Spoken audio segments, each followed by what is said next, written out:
Individual മലയാളത്തിൽ ചെയ്യുന്ന individual പ്രൊഡ്യൂസറായിട്ട് ചെയ്യുന്ന ഫസ്റ്റ് വെഞ്ചർ ആണല്ലോ ഉന്മാദം എന്ന് പറയുന്നത്. എത്രത്തോളം ക്ലോസ് ആണത്? ക്ലോസ് ആണ്. കാരണം ഫസ്റ്റ് ടൈം ഇൻഡിവിജ്വൽ പ്രൊഡ്യൂസ് ചെയ്യുന്ന ഇതിനു മുമ്പ് കോ പ്രൊഡ്യൂസ് ചെയ്യുന്ന പറയുന്നത് ഫസ്റ്റ് ഇൻഡിവിജ്വൽ പ്രൊഡ്യൂസ് ചെയ്യുന്ന ഇത്രമാണോ ഇത്? എത്രത്തോളം ക്ലോസ് ആണത്? ക്ലോസ് മീൻസ് ഫേവറേറ്റ് ആണ്. ക്ലോസ് ടു മീ അത് ഭയങ്കര ഫസ്റ്റ് സിനിമയാണ്.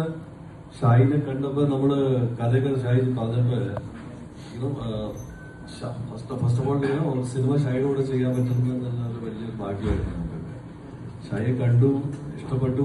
അത് കഴിഞ്ഞിട്ട് ചാക്കോച്ചനെ കണ്ടു, സിനിമ ചെയ്തു. സിനിമ ഇപ്പൊ ഹിറ്റാണ്. നമുക്ക് വേണ്ടി ഇത് ഭയങ്കര ഒരു ഇമ്പോർട്ടന്റ് സ്റ്റെപ്പ് ആയിരുന്നു കമ്പനിക്ക് വേണ്ടി. ഇനി ചെയ്യേണ്ടതെന്ന് പറയുമ്പോൾ മലയാളം സിനിമയാണ് സ്വന്തം നമ്മൾ തന്നെ പ്രൊഡ്യൂസ് ചെയ്യുകയാണ്. ചാക്കോച്ചൻ്റെ കൂടെ അടുത്ത സിനിമ ചെയ്യുന്നുണ്ട്, ഷാഹിയുടെ കൂടെ അടുത്ത സിനിമ ചെയ്യുന്നുണ്ട്. കിരൺ ഇപ്പൊ ആന്ന് പറഞ്ഞിട്ടില്ല, അതിനുവേണ്ടി വെയിറ്റ് ചെയ്യുകയാണ്. സോ സിനിമകൾ നമ്മൾ കുറെ ചെയ്യുന്നുണ്ട് മലയാളത്തിൽ. ഇനി അടുത്ത